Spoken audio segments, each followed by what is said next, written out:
श्री गुरुवे नमः। न गुरुरधिकं तत्त्वं न गुरुरधिकं तपः, तत्त्वं ज्ञानात् परं नास्ति, तस्मै श्री गुरुवे नमः। ओम शांति शांति शांति। ओम। प्रणाम। भगवान स्वामी असंगानंद सरस्वती जी महाराज जी द्वारा विरचित अष्टावक्र गीता एक तात्विक विवेचन से हमारा प्रवचन नंबर 22 शुरू हो रहा है। भगवान आज प्रवचन का नाम है जीवन मुक्ति का विलक्षण सुख सर्वात्म भाव। जीवन मुक्ति का विलक्षण सुख सर्वात्म भाव। तत्वज्ञानी की दृष्टि ब्रह्म दृष्टि है।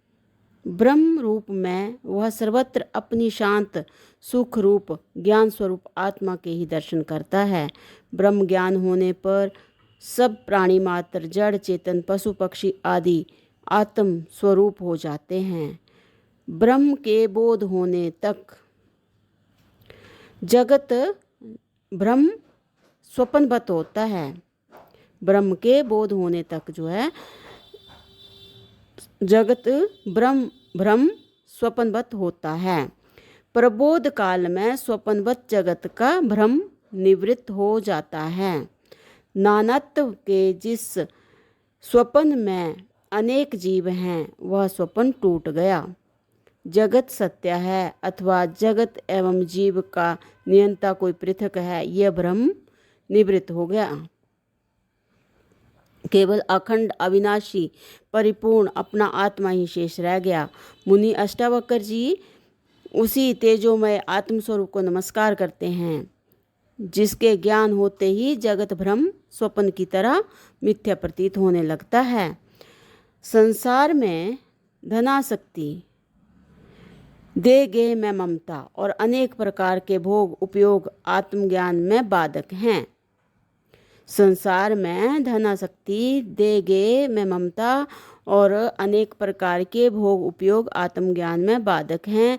अज्ञानी की दृष्टि संसार की दृष्टि है। वह सतत इसी भ्रम में जीता है कि संसार से उसे सुख मिलेगा। विनाशी क्षणिक भोगों के पीछे भागता हुआ मृग तृष्णा के जल की तरह दुख पीड़ा के सिवाय उसे कुछ हाथ नहीं आता। मुनि अष्टावक्र जी राजा जनक को इस शाश्वत सत्य की अनुभूति कराते हैं कि सर्व परित्याग के बिना साधक संसार में सुख का अनुभव नहीं कर सकता। संसार के सुख भोगों में अहम बुद्धि, सत्यत्व बुद्धि और सुख बुद्धि का त्याग ही सर्व त्याग है। पदार्थों में मिथ्यात्व बोध, यह दृढ़ निश्चय ही संसार के सुख भोग सुख रूप नहीं है। पदार्थों में मिथ्यात्व बोध, यह दृढ़ निश्चय ही संसार के सुख भोग सुख रूप नहीं है, विनाशी हैं, अनित्य हैं। अतः दुख रूप होने से उनको मिथ्या जान लेना ही उनका त्याग है। जीव में कर्तव्य दुख भी जन्म जन्मांतर तक बना रहता है। जीव में कर्तव्य दुख भी जन्म जन्मांतर तक बना रहता है। कर्तव्य का अभिप्राय वे कर्म जो अहंकार वश कृतित्व भोक्तृत्व की भावना से किए जाते हैं। सत्कर्मों को करते हुए भी सूक्ष्म अहंकार और लोकवासना शेष रह जाती है।